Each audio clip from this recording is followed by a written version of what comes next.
आप सभी का जीनियस कोचिंग क्लासेज में स्वागत है। क्लास 12 फिजिक्स फर्स्ट का चैप्टर नंबर 1 का लेक्चर नंबर 2 जो सेकेंड लेक्चर है आज हम पढ़ेंगे। जो आपका पहला चैप्टर है इलेक्ट्रिक चार्ज और इलेक्ट्रिक फील्ड है। इसमें सबसे पहले हम हेडिंग पढ़ेंगे आवेशों का क्वांटीकरण। आवेशों का क्वांटीकरण का मतलब ये होता है कि अगर कोई भी तत्व ले लो या कोई आप पदार्थ ले लो तो उस पदार्थ में हम इस आवेशों के क्वांटीकरण की सहायता से जो इलेक्ट्रॉन होते हैं उस तत्व में चार्ज कितना है, उस पे कितना आवेश है, उस आवेशों की हम जानकारी प्राप्त करते हैं। आवेशों का क्वांटीकरण का जो स्टेटमेंट होता है, जो डिफिनीशन होता है, ये होता है किसी वस्तु या किसी तत्व में उपस्थित आवेशों की मात्रा, उसमें उपस्थित कुल आवेश या कुल इलेक्ट्रॉन अथवा प्रोटॉनों की संख्या तथा किसी इलेक्ट्रॉन पर उपस्थित आवेशों की मात्रा का पूर्ण गुणज होता है। अब ये इसमें आखिर ये पूर्ण गुणज है, जो इसका मतलब क्या होता है इसको हम एक एग्जाम्पल के थ्रू समझेंगे। मैं तो इसको ऐसे लिख सकते हैं, अर्थात जैसे आप एक एग्जाम्पल देखिए, ये मैं ये कह रहा हूं कि कोई एक वस्तु लीजिए या कोई एक तत्व लीजिए, यदि उस तत्व में 10 इलेक्ट्रॉन हैं तो इस पे आखिर आवेश कितना है ये हमें फाइंड करने के लिए हम कैसे फाइंड करते हैं। तो इसमें जो 10 लिखा है, जैसे हमने इसमें लिखा हुआ है स्टेटमेंट में कि उपस्थित आवेशों की मात्रा उसमें कुल इलेक्ट्रॉन, तो ये मैं बोल रहा हूँ कि जो ये तत्व है इस तत्व में 10 इलेक्ट्रॉन है, तो हम क्या करेंगे यहाँ 10 लिख देंगे। अब इसमें उपस्थित क्या है, इलेक्ट्रॉन है, तो इलेक्ट्रॉन पे जो आवेश होता है माइनस होता है, तो हम क्या करेंगे यहाँ पे माइनस लगा देंगे। अब क्या होता है, यहाँ पे लिखा है कि एक इलेक्ट्रॉन पर उपस्थित आवेश की मात्रा का पूर्ण गुणज होता है, तो यानी जो एक ये इलेक्ट्रॉन है इस इलेक्ट्रॉन पे आवेश कितना होता है, यहाँ पे इंटू में हम क्या करेंगे इसको लिख देंगे 1.6 इंटू 10⁻⁻19 कूलम। अब जब हम इसको सॉल्व कर देंगे तो ये आपका क्या आ जाएगा, यहाँ पे 16 ये माइनस का हो जाएगा इंटू 10⁻⁻19 कूलम। यानी ये जो तत्व था जिसमें 10 इलेक्ट्रॉन उपस्थित थे उस पर जो आवेश आया ये -16 × 10⁻⁻19 कूलम हो जाएगा। ऐसे ही मैं बोल रहा हूँ कि कोई दूसरा तत्व है, उसमें मैं कह दे रहा हूँ कि 5 उसमें प्रोटॉन है, यानी 5 उसमें प्रोटॉन अगर उपस्थित हैं तो उस पे आवेश कितना होगा। तो उसके लिए हम क्या करेंगे, सबसे पहले यानी यहाँ पे 5 है तो हम 5 लिख देंगे इंटू प्रोटॉन, जो प्रोटॉन होता है उसका जो चार्ज होता है वो प्लस में होता है, तो इसमें 5 हो गया और प्लस में क्या करेंगे 1.6 और इंटू 10⁻⁻19 कूलम लिख देंगे। फिर इसका हम क्या करेंगे, इसमें मल्टीप्लाई कर देंगे। हम इसमें क्या करेंगे, इसका इसमें मल्टीप्लाई करा देंगे तो ये आ जाएगा 8.0 इंटू 10⁻⁻19 कूलम, ये आ गया आपका प्लस में। तो अर्थात ये हम दोनों एग्जाम्पल को देखने के बाद हम इसको ये लिख सकते हैं, अर्थात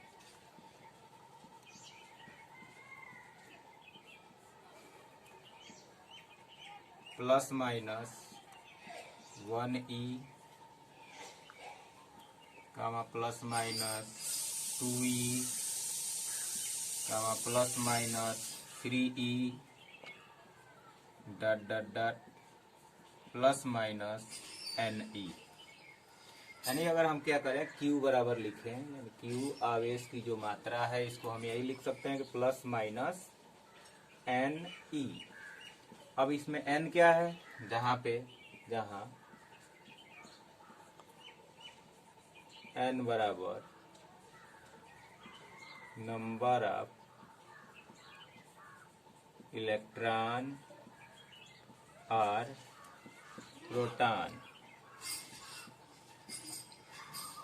और जो आपका E है इसका मान हम 1.6 इंटू 10⁻⁻19 कूलम ले लेंगे। अगर ये इलेक्ट्रॉन की बात होगा तो माइनस में, या जब प्रोटॉन की बात होगा, जब P के लिए हम लेंगे तो इसको हम प्लस में लिख देंगे 1.6 इंटू 10⁻⁻19 कूलम।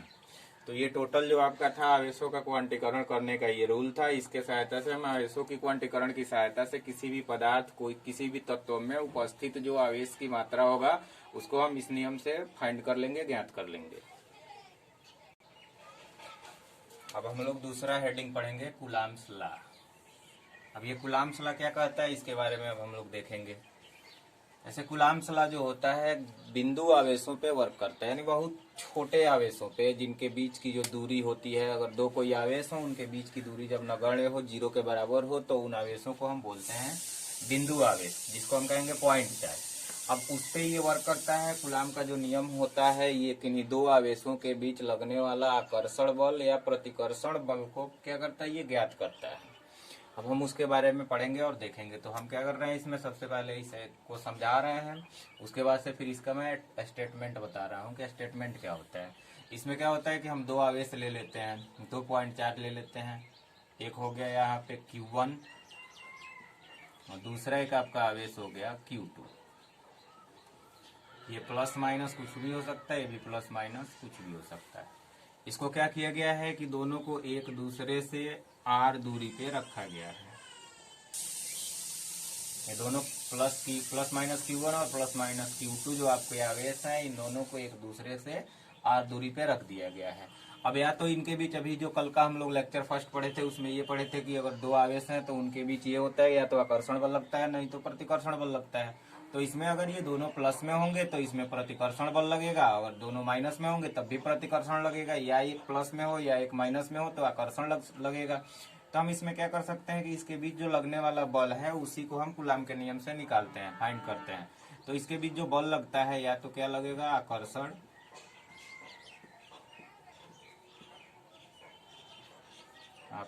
बल, या इसमें लगेगा प्रतिकर्षण बल।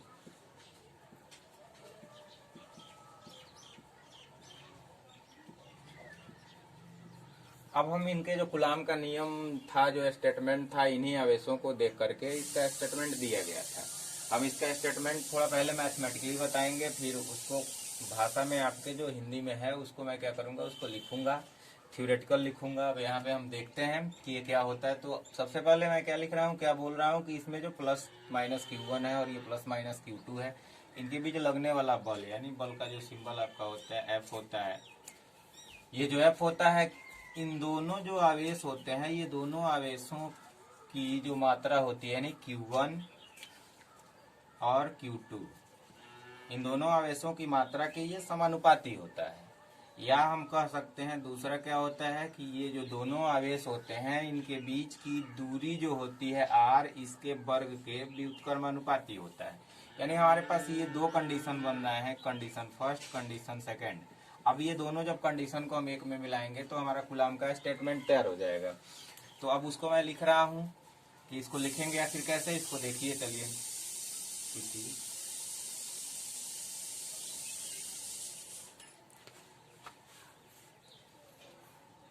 कूलाम का नियम का स्टेटमेंट आपका ये होगा, किसी दो बिंदु आवेशों के बीच लगने वाले आकर्षण या प्रतिकर्षण बल का मान उन दोनों बिंदु आवेशों की मात्राओं के गुणनफल के समानुपाती तथा बीच की दूरी के वर्ग के व्युत्क्रमानुपाती होता है। अर्थात यहाँ पे जो मैथमेटिकली लिखा गया है इसी को हम क्या किया कि स्टेटमेंट में यहाँ पे लिख दिए हुए हैं। इसको हम क्या बोलते हैं, ये कूलाम का नियम है, उसका क्या है, ये स्टेटमेंट है। जैसे आप यहाँ पे देख सकते हो कि F समानुपाती Q1 Q2, यानी जो Q1 Q2 थे, ये जो आवेश थे, इनकी क्या है, मात्रा है, इनका यहाँ पे क्या है, गुणनफल है, ये क्या है, इसके बल के समानुपाती है। तो यहाँ पे यही चीज लिखा हुआ है कि किसी दो बिंदु आवेशों के बीच लगने वाले आकर्षण या प्रतिकर्षण बल का मान उन दोनों बिंदु आवेशों की मात्राओं के गुणनफल के समानुपाती तथा यहाँ पे लिखा है कि बीच की दूरी के वर्ग के व्युत्क्रमानुपाती होता है, यानी तथा बीच की दूरी के वर्ग के व्युत्क्रमानुपाती होता है। अब हम क्या करेंगे कि समीकरण 1 और समीकरण 2 से सॉल्व करके इसका एक मैथमेटिकली हम फोर्स निकालने का फार्मूला तैयार करेंगे। तो अर्थात हम यहाँ पे लिख सकते हैं कि समीकरण 1 तथा 2 से हम ये लिख सकते हैं F proportional to Q1 Q2 बटा R स्क्वायर, या F equal to 1/4πε0 into Q1 Q2 बटा R स्क्वायर। अब इसमें ये होता है कि आप यहाँ पे एक देख रहे हो कि ये नया टर्म आया हुआ है 1/4πε0। अब आखिर ये है क्या, इसके बारे में बात करेंगे। जैसे आपने पिछली क्लास में पढ़ा होगा कि जैसे ये समानुपाती का चिन्ह हटता है तो यहाँ पे कोई कांस्टेंट आता है, नियतांक आता है, ठीक। तो मैं इसको ये बोलूंगा ये एक समानुपाती नियतांक है, यानी जहाँ 1/4πε0 जो है इसको हम कहेंगे समानुपाती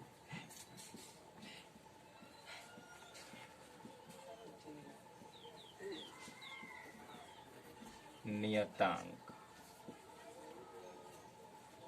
अब इसमें आप देख रहे होंगे कि 1/4πε0 में जो ε0 है, अब इसको हम क्या बोलते हैं, जो आपकी ε0 इसमें लिखी गई है, ε0 को हम कहते हैं निर्वात की वैद्युतशीलता।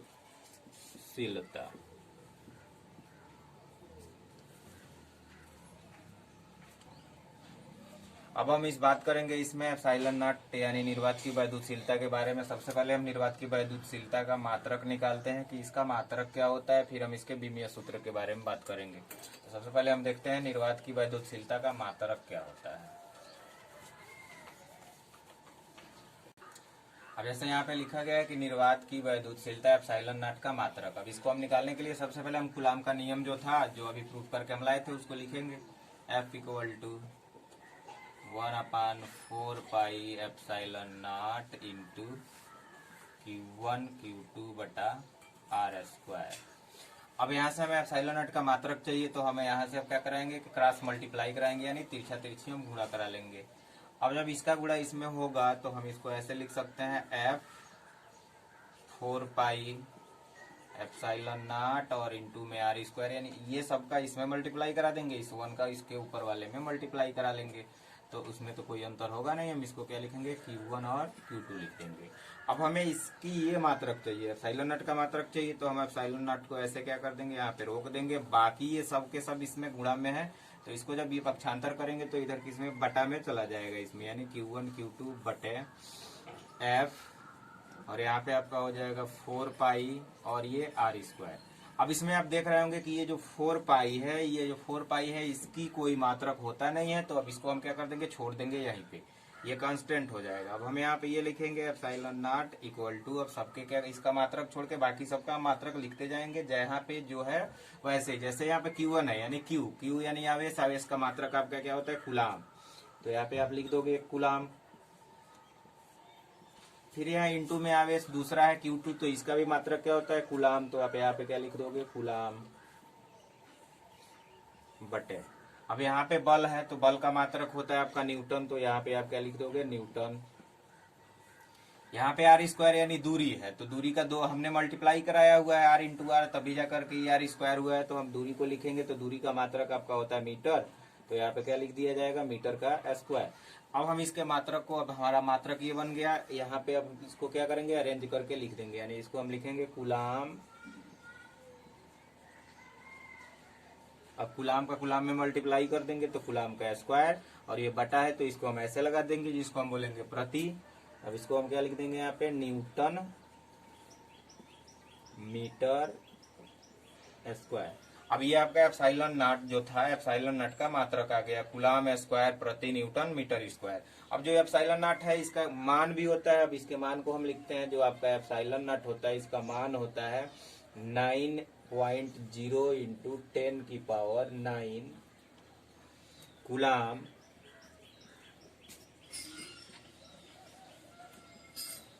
स्क्वायर प्रति न्यूटन मीटर स्क्वायर। ये आपका ε0 का मान आ गया। अब मैं बात करूंगा ε0 की विमीय सूत्र के बारे में, यानी ε0 का विमीय सूत्र क्या होता है। तो कल हमने आवेश का जब विमीय सूत्र हम निकाल रहे थे, तो उसको हमने बताया था कैसे निकालते हैं। हम क्या करते हैं, जो ε0 का विमीय सूत्र लिखते हैं, तो हम ε0 को हम बड़े ब्रैकेट के अंदर लिख देते हैं। अब ये आपका ε0 बड़े ब्रैकेट में आ गया। अब इसके बाद से हमने क्या किया था कि जब मैं यहाँ पे Q का जो आपका आवेश था उसका जब विमीय सूत्र निकाल रहा था, तो उसका हमने बेसिक फार्मूले में हम गए हुए थे। अभी आपका यहाँ पे आप देख रहे होगे कि आपका जो ε0 है इसका ये फार्मूला यहाँ पे बना हुआ है। अब हम क्या करेंगे, इसका ये मात्रक भी लिखा हुआ है, तो हम डायरेक्ट यहाँ से क्या करेंगे, ε0 का जो मात्रक है ये उठा करके यहाँ पे ये पूरा का पूरा ये मात्रक मैं लिख दूंगा। तो जैसे यहाँ पे मैं लिख रहा हूँ कूलाम का स्क्वायर बटा न्यूटन मीटर का स्क्वायर। अब हम लोग इसमें कल जब हम लोग ये कूलाम यानी आवेश का मात्रक का हमने विमीय सूत्र कल निकाल के रखा हुआ है, तो हम यहाँ पे उसका विमीय सूत्र रख देंगे, और मीटर का जो आपको हमने कल बताया हुआ था कि एल होता है, तो हम तो यहाँ पे एल रख देंगे। लेकिन बच रहा है ये न्यूटन। तो सबसे पहले हम क्या करेंगे कि इधर अलग रफ वर्क करके हम बल का क्या कर लेंगे कि विमीय सूत्र निकाल लेंगे और फिर उसको यहाँ रख देंगे, इसका विमीय सूत्र रखेंगे, इसका रख देंगे, फिर हमारा एप्सिलॉन नॉट का विमीय सूत्र तैयार हो जाएगा। यानी अब बल के लिए हम आते हैं। तो बल बराबर आपने पढ़ा होगा कि बल जो होता है, बल बराबर द्रव्यमान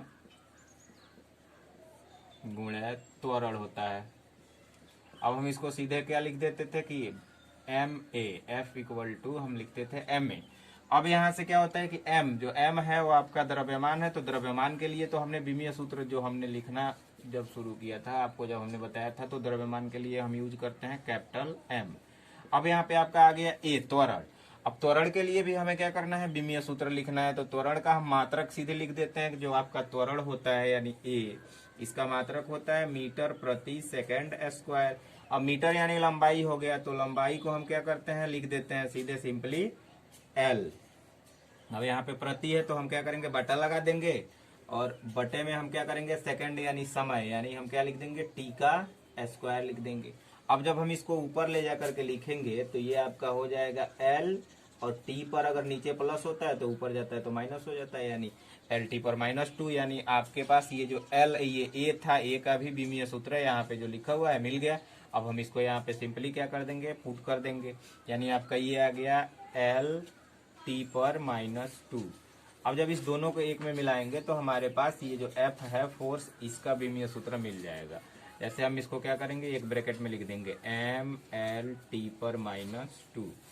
अब ये सारे ये विमीय सूत्र है, इस न्यूटन के जगह हम एफ का जो विमीय सूत्र है पुट कर देंगे, कूलाम के जगह कूलाम का पुट करेंगे, यानी कूलाम यानी आवेश, जो आवेश का विमीय सूत्र होता है कल हमने आपको बताया था वो एटी होता है।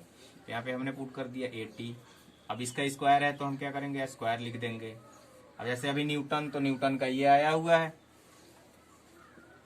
एम एल टी पर -2। अब यहाँ पे आप देख रहे हो कि एक और मीटर स्क्वायर है, तो मीटर स्क्वायर के लिए एल का स्क्वायर।